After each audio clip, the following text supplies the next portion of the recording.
Think of the inbox as the waiting room of an emergency room, and think of yourself as the administrator of that waiting room. What if you had 400 or 4,000 people milling about in the waiting room of an emergency room, and each one had a different level of emergency, and you forget as soon as you see them why they're there, so you have to go back and visit them again? Somebody's going to die. It's so typical in the corporate world these days, the big company, even small companies, that their workday, most people say their workday is out of control because of email. They get so much email, and so much that email has things for them to do, that instead of having 3 or 4 clear things to do each day, they've got hundreds of things that they have to do each day, most of which are coming in by email, and they have no clear way of prioritizing that incoming email and those action requests and acting on them without losing them in the inbox. What I tell people to do is to segment their incoming action requests into 3 urgency zones. I call them urgency zones, and they're very simple. Critical now are things that absolutely must be done today. You would not leave work today if those weren't done.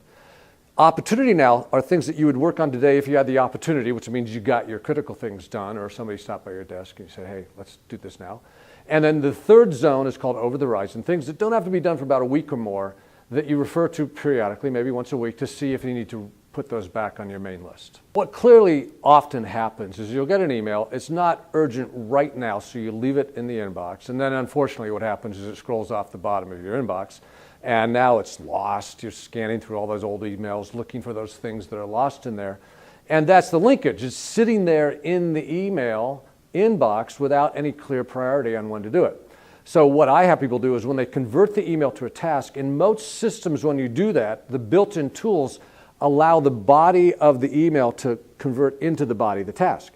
So that when you go back later at the appropriate time to work on the task, the email is actually sitting in the body of the task, so all the context that you need for that task is right there. As soon as you convert an email to a task, or you decide that the email doesn't have an action, it's just informational, at that point, immediately move it out of the inbox. Now, there's a couple different ways to do that. Many people use folders. I try to encourage people to go to one single folder. That's the ideal way. I call it the process mail folder. Just drag that email as soon as you got the task into the task system, drag that email and put it in the process mail folder. You can, I put it right below the inbox so I can always open it later and reread stuff if I want to. But that way the inbox is empty except for new mail that needs processing.